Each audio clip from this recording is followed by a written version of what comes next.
All right. Hey, everyone. It's Investment Tuesday with me, Paul Mampilli. And if you are new to Investment Tuesday, on every Tuesday, I show up and I do a video telling you about the state of the market, telling you about various investments that look interesting, timely, ready to explode higher in some cases. Um, and today we have another jam-packed issue filled with lots of different little pieces of, I don't know what you call it, facts, evidence, little insights, observations that continues to show that the market continues to be in euphoria, mostly driven by individual retail investors that simply won't give up. I mean, they're making money, they're happy, they're sending, they're borrowing money. Margin debt is over $1 trillion. Nobody cares. So we'll go through all of that, and I'll tell you what, in my judgment, it means. And then I also want to tell you that if you have questions after this Investment Tuesday, you can actually come and ask them by attending our live stream on August 26th, which is today. I mean, now the video does go out to members one day early, but for the vast majority of you, today at 5:30, August 26th, if you click on the link above, you can sign up and you can watch our biannual live stream where how to find the big winners. We'll have a question and answer period. So click up there. All right. And then before we get into all of the relevant details, let's make the lawyers happy, which is that this video and the content from ATG Digital is not investment or financial advice. It's presented to you as opinion, information, engagement, or entertainment. Whatever you choose to do with it, it is your responsibility because it is your money. All ATG Digital content may contain errors, oversights, and mistakes. Understand that investment operations, buying, selling stock, crypto, options, etc., they have significant risks and can lead to the loss of your principal.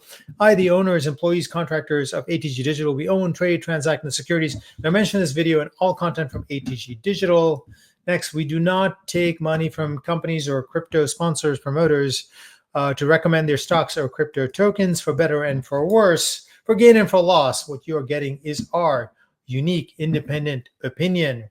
This is our content that is published regularly, the Substack, the Ballman Speculating Podcast, YouTube. Check us out in all these places. Social media, I am quite active on X. We are reasonably active on Instagram and Facebook, and you can follow us in both of those places as well. Something fairly new that most people may not be aware of, which is that you can actually join our YouTube channel. You can become a member. Let me show you where you can do that and how you can do that. You'll see there in the middle, it's tiny. Make it a bit bigger. There, you see right there, subscribe. You click on this. You can join this channel and you get exclusive free early access to Investment Tuesday on Monday. And then we have also begun to put up exclusive content that is only for members. So if you would like to participate in that, then you can become a member. Alternately, if you would like more of what you are seeing and you would like updates on all the information we provide on the channel, updates on trades when we tell you about stocks or crypto or situation scenarios that are going to happen, well, join atgdigital.media. We have various subscription levels that you can try out. It's a monthly subscription. Please ensure that you are on our website. You do need to make sure it says atgdigital.media, no underscore, no funky letters in a world when Websites can be copied in an instant using AI and other tools. You got to be really careful. Please, please, please be careful. All right. I'll make sure you are on our website when you go to subscribe. All right. Let's move on from that and let's move to some of the continuing evidence that comes in on what is going on in the stock market. The crypto market is in a different world. And I'll comment on that briefly, which is that the stock markets, at least by any historical comparison, continue to be in a very frothy, euphoric place. And for someone who has been in markets for 30 plus years, it has a very, very familiar tone, a very familiar tenor, a very familiar sound. It's the sound of a very big top, right? I mean, so I just want to characterize what that means. Does it mean that the stock market is going to crash tomorrow? No, it doesn't. What it means is that some years from now, in hindsight, people will wish that they were sellers rather than buyers during this period. That's what it means, because tops are like this, right? I mean, and then they start to go down, and then there's like a pushback up. It's never just like that, right? I mean, even in 2008, 2007 was a topping period, and really you start to see the pressure build really in early 2008. In 1999 and 2000, we had huge rallies in 1999 that, in hindsight, people wish they sold into, but people were buying. Why? Well, because prices were going up and everybody was, euphoric. Everybody was incredibly happy. Back then, it was driven by, the idea that the internet was going to instantly make people into millionaires and billionaires. And today, it's AI. I mean, that's the big story that's there.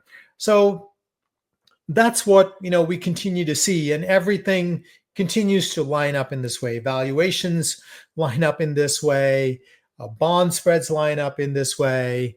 But one difference, I'll say, at least for now, now it could turn out that in hindsight we have a kind of like a market event where things go down by 20, 30% in the space of a 2 or 3 month.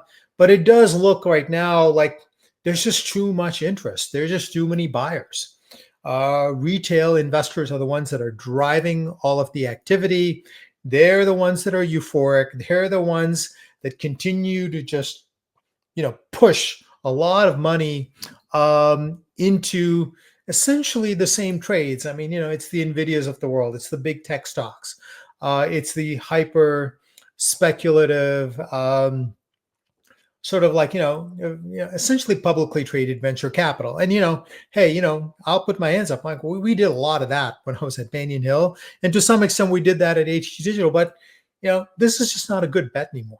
That's my judgment. That's my view. And at ATG Digital, if you've been a subscriber, you'll have seen, we have pretty much cleared the deck of speculative companies, cleared the deck of sort of, what I'll call early stages growth companies that still don't have an established business, still don't really have a way to fund themselves through the cash flows that are generated by the business. My view is that, these are all at, what in hindsight are going to turn out to be an historical top, not a temporary top. And the difference between the two is that, when a bull market gets going, right? I mean, so just imagine that we're in 2009, the markets have crashed, nobody wants to buy, valuations are at record lows, people are in the opposite place emotionally where they are today. If euphoria, is where we are today, back then it would have been an extreme of pessimism. No takers for stocks at 0.3, 0.1 times sales or 2 times earnings, and nobody cared about anything. Dividend yields are at 6-7%. For companies that have great businesses, nobody's interested. Everybody wants out. Everybody wants to sell. So I mean that's the beginnings of a bull market, and then in between, you start with pessimism, and then as prices go up, as a few brave buyers come in and start to by, there's skepticism by the vast majority of people, in particular retail and individual audiences, are skeptical because the crash has persuaded them it's a terrible thing, to be invested. And then, slowly, after many years, there's like a modicum of optimism that comes through. And then at the very end, you have what we have here, which is euphoria. In other words, people just don't care about risk, don't care about valuations, don't care about some guy on YouTube telling you, like, listen, things don't sound good. Things don't sound good. We'll get to that, but we still seem to have some time to go. Like, I mean, as crazy as things are, I don't really see, like, things are not like rolling, off a cliff right now. And it's possible that that's, maybe not what happens this time around. Maybe what happens is that there's just a slow burning sell off, and then we have like rallies that sort of make it feel like it's all going to be okay. And then then we have more of a sell off, and then it's like stock after stock or sector by sector, they're taken to the woodshed and cut down. And then, some stocks essentially never really recover. And it becomes clear, like, okay, this is going to take a long time before they ever get back to, those old highs that people are hoping for. But underneath this, and the reason why I say that might be what happens in this market top, which is that, a slow sell-off, that, instead of like a market event. The number one reason is that I think a lot of the professionals have bet on that. So they've loaded up on puts and things like that. They're short. And so anytime a market is too prepared for an event, that event's not going to happen. So I believe that a lot of the professionals can see all the things that I'm pointing to you, and they're in cash, and they're short. Maybe the hedge funds are short. So being that that's sort of like there, it seems more likely that we'll have a slow sort of like sell off, sector by sector, stock by stock, etc. But in the meantime, there are going to be other groups that are sort of like bubbling up that, for the most part, have very little retail individual, interest. And I saw this note from Lance Roberts, and you'll see the part that's highlighted. Now, the note goes on. Let me just show the headline, which is significant rotations hidden by calm markets. Says the market sees are calm. Beneath the surface, there is some intense churning, or in market terminology, significant stock rotations. I'll go to, it does talk about, how the ARCs of the world. Again, remember, we used to play in this sandbox, but we're no longer there. All right, why? Because the risks are too great. Prices may go higher for some temporary period of time, but you're not going to be able to get out, right, and keep it. So, but he points out that these not-for-profit companies, which I often call publicly traded venture capital, they did really poorly. Now they rallied, on Friday, but that's like a reaction that I would not put a lot of money into. But the second part of this note here is more interesting to me. You start with this, that what has been notable since April is that the rotations between sectors and factors have been much more pronounced than they were prior. And these fast rotations make momentum trading strategies difficult to profit from. And that is what I have been seeing, because I track the 52-week high and low list very carefully. And I also check to see where stocks are trading relative to, say a 5-year high, all-time highs. And if a stock is trading, very close to its high, it means that people are willing to pay high prices relative to a time period. And generally, certainly most professional investors wouldn't pay that unless the economic and financial conditions overall for the economy, for the company, for the sector are pretty decent, and they think that that's going to continue. So there is significant rotation that is going on into value, into smaller and mid-sized companies, into gold, into energy, which is not being talked about, not really being discussed.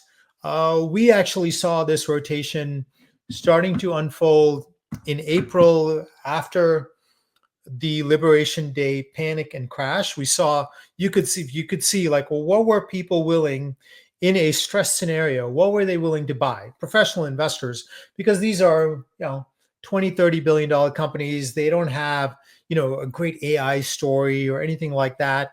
Or, so to buy it in this environment means you understand something different. It means that you have some conviction that no one is not being driven by social media, not being driven by like some sexy news. It's just like, hey, you're seeing something here and you're willing to buy it. So that's where, in my judgment, my opinion, new money should go. Like I said, we have cleared out the vast majority of tech growth, publicly traded venture capital, and make it clear. Yes, I know that these are all the things that we made money in, but there was a time for that. And I can say that when I recommended a lot of that, especially in the beginning in 2016, 2017, I was mocked. I was made fun of. I was told I was a fool and an idiot, and I assume I'll get the same now, which is like, you're getting out too early. You don't know what you're talking about. You sold us out early. Hey, you know what? That's all fine. I always see, like, anytime you make money, that's a good thing. And it has been the nature in my career, it's like, which is that when you see information that comes in and you want to do something that goes against it, I always feel like that's a bad risk, right? And a bad idea. And that's the way I operate. Now, you in your personal portfolios, you can absorb this information. You're not running, a $10 billion hedge fund. So you don't need 6 months to get out. You have 100 shares of this, 100 shares of that. You can use this information in any way, shape, or form. But from our perspective, we have to sell because we certainly don't want people buying in at these high prices and getting locked into the mindset that these are going to go up 100 times from here. And then they hold on as, a sell-off happens. And, we had that happen, obviously, in 2021 and 2022. No reason to have that happen again. We can see the signs that are coming.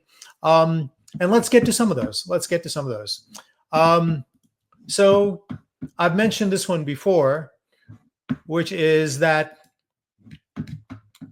the spreads between investment grade bonds and junk bonds are in the tightest range this century.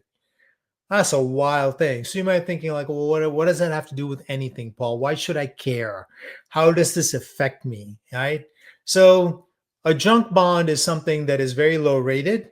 And if you are a buyer of bonds, when you invest in a junk bond, you have to assume a 20 to 30% likelihood that you will never get your money back.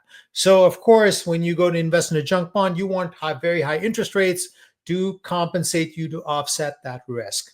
Investment grade bonds, on the other hand, have a much lower likelihood of default, meaning you buy it, most times you should get your money back. So, of course, those companies are not going to give you, very high interest rates. So when you see the spread, it's 77 BPS. If people don't know what BPS stands for, it stands for basis points. And 77 essentially is 0.77%. So less than 1%. So the difference between the riskiest bonds and very high quality bonds is less than 1%. And you can see here, if you look, during periods of market stress, like in 2008, when everybody's worried, the difference was over 6%. 6%, nearly 10x. So one thing this ain't the bottom, right? This is not a market crisis. This is a market that is in, there's some form of like euphoria, because you can see, when are spreads low? Well, they were in 2007. You can see in generally speaking, near tops, you'll see spreads are relatively low. You can see that in 2020 with the COVID crash. So the tightest spreads this century in a period when we've got, the largest change, certainly that I have seen in terms of how the world economy operates. We're going from global free trade, where there's almost, no barriers to trade, to bilateral trade and tariffs. And we're just in year one of it. And people think there's no risk. You can just buy bonds and chase them and not be compensated by buying this. It's an indication not just for the bond market, but it's an indication generally of how investors are seeing the world. All right. Number two here. This person, QE Infinity, says, I never thought we would see a tech bubble larger than one we saw back in 2000. And yet here we are. Yep. And we are here again. Yeah. I mean, we've got, last week I showed you how 10 stocks represent something like 40% of the S&P 500. I think, essentially they're the big tech stocks. And then the NASDAQ 100 is even worse. I think it's 60%. And that's because, people, and when I say people, it's mostly retail individual investors, continue to come in and just pay higher and higher prices, which of course, if you already own these, you're like, what's wrong with that, Paul? Well, have you lost your mind? We want higher prices. Yeah, that's all true. But at some point you run out of those buyers because they run out of money, or they run out of margin debt. And then as prices start to go down, you start to have like a cascade of selling that drives prices lower. So when you buy at very high valuations where you don't care about the business, you don't care about its earnings or its cash flows, all that matters to you is the price. Well, that's what we had in 2000, and that's what we have right now, in my judgment, in my opinion. Now, like as I was saying earlier, and this is reflected in Lance Roberts, what he's saying, which is that valuation doesn't matter in the short term, but it tends to matter a great deal in the long term.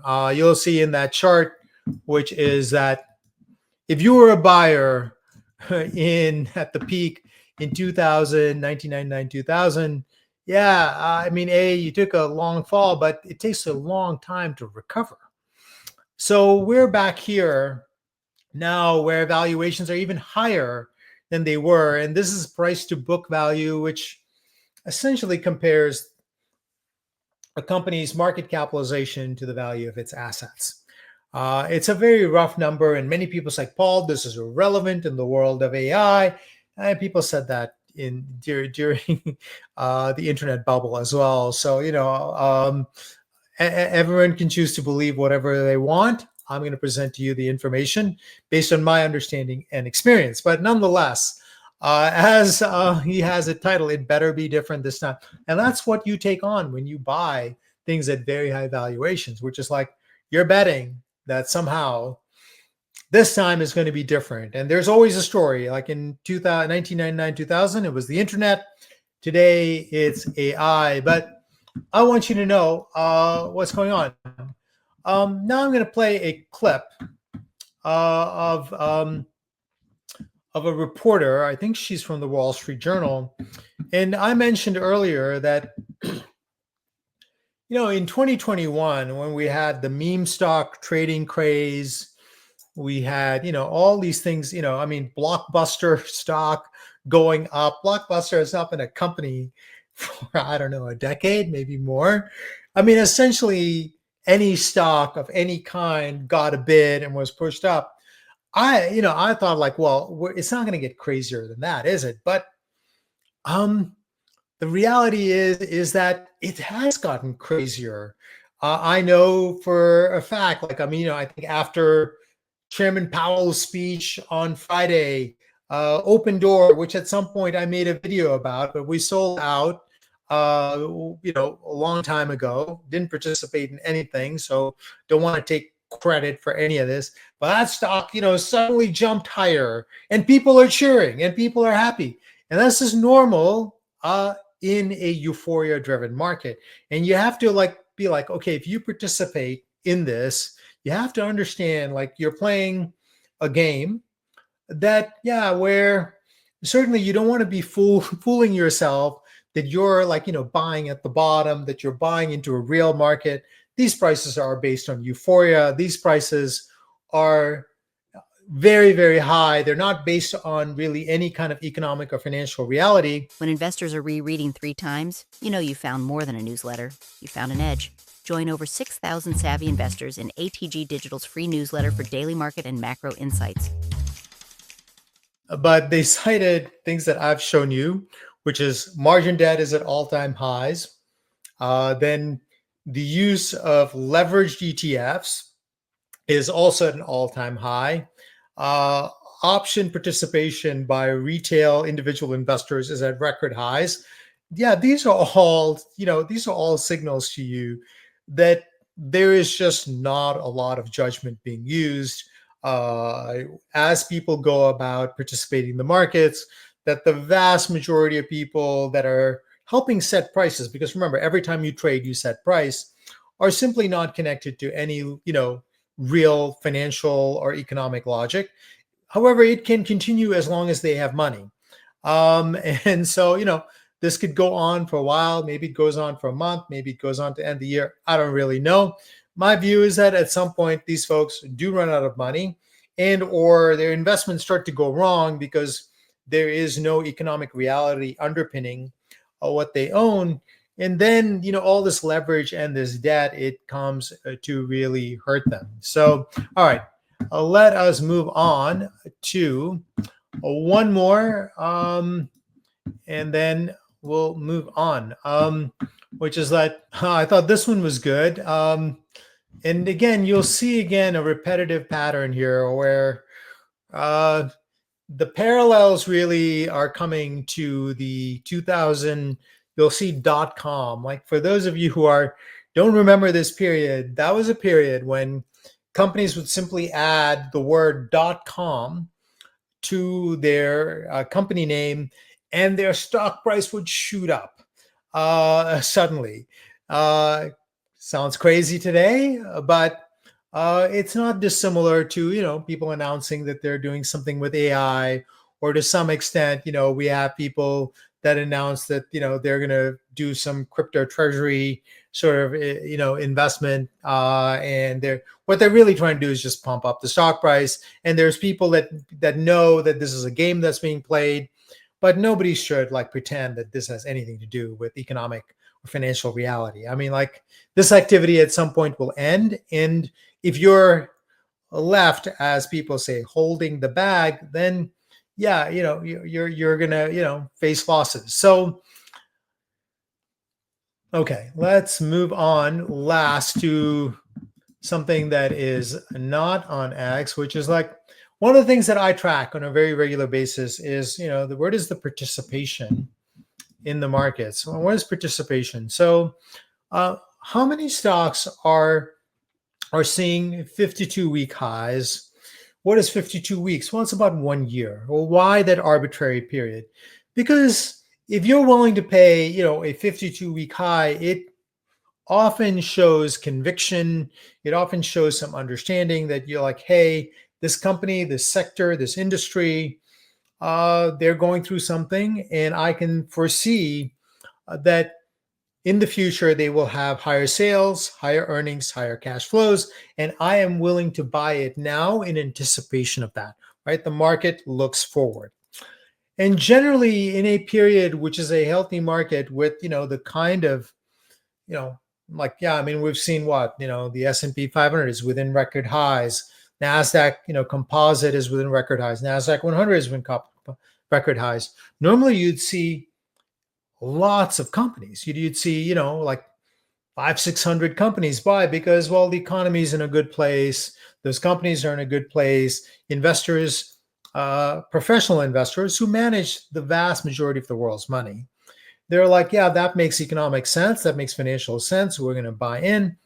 But what we have seen pretty much for the last 1 year is that this is a market driven very much by individual and retail investors, and they are bidding up a very small segment of stocks.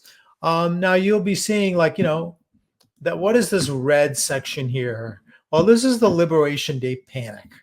All right, President Trump comes on and announces tariffs, and now we have this panic, and you'll see at the peak of that, which was April 7th, at the worst time. I think this does it every hour. There were 1,730 stocks on the NASDAQ stock exchange making 52-week lows. All right, lows. So that was a big sell-off, and the buyers that came in and bid pretty much the same stocks higher as the Nvidias and techs of the world. It's retail individual investors, but professional investors have stayed out. How do we know? Well, we can see this, right? And why have they stayed out? Well, because it's an uncertain world. We got tariffs, we got inflation that is certainly higher than what it was, pre-COVID. And now we have a monetary system where they've let go of the 2% inflation threshold that they said they're going to manage to, and who knows what's coming next. All these things for professional investors are risks, but individual retail investors don't really consider all this. We can see similar things on the New York Stock Exchange. Remember, there are two exchanges in the United States, two major exchanges, the NASDAQ and New York Stock Exchange. All the big tech companies like Nvidia, Microsoft, Apple trade on the NASDAQ Stock Exchange. But there are plenty of companies that trade on the New York Stock Exchange. Back during 1999 and 2000, New York Stock Exchange actually had the bigger companies. But today it's become like a second exchange. But nonetheless, there's still a lot of companies that trade there. And essentially, you'll see the same thing. Not a lot of participation because this is a retail individual investor-led market. Okay, what's the bottom line here? Well, bottom line here is this, which is that markets continue to be in euphoria. It is mostly driven by individual and retail investors who don't care about all the things that I've told you. What they care about is price. And as long as price is going up, they're going to keep going. They are taking on enormous amounts of leverage, which is risk. What is leverage? I mean, you're borrowing money to buy stocks. You're borrowing money to invest. And obviously, if the price goes up, that's good. But if the price goes down, you got to pay your debt. And if it falls below your debt, now suddenly you got to liquidate your account. That's never been good. Third, it can go on for some period of time until essentially people run out of money, or else the losses, however small, with leverage, even small losses start to pile up. So when will the perfect market peak be? I don't know. My view is that, we're in a peaking period. Currently, I'll say that it doesn't look like we're setting up for a crash, or we're looking like we're setting up for sort of like there's going to be more volatility. There's going to be more instability, but there's also going to be a transition into various other sectors that people that are mostly not participating in. Small and mid-cap companies, particularly in energy. Then I'll say gold is an area. And so there are these pockets, these niches where money is going into. Now, the thing is that big money can't really go there because, we live in this bifurcated world. We have 10 multi-trillion-dollar companies, and then we have all these minnows. So if you're managing, $2 trillion, can you really buy a company that's worth 100 million? You can't. You really can. But nonetheless, those companies, there are investors that are pursuing value, pursuing small mid-cap, pursuing all these niches. And if you want to see the niches that we have discovered that we think are going to continue to benefit as this market transition, reorganization happens, well, go to atgdigital.media and you can check out our portfolios, where now I'll say we are like 98% really in, I'll call, assets that we don't think are, like high risk, where retail and individual investors are just pushing their price up daily, every day. All right, that is Investment Tuesday for today. I want to thank you all for attending. I want to remind you of our live stream, which is coming up this evening. Click on the link above to sign up. And if you have questions, you have thoughts, come and join. Come and join. We'll be live streaming starting 5:30. This is Paul saying thank you and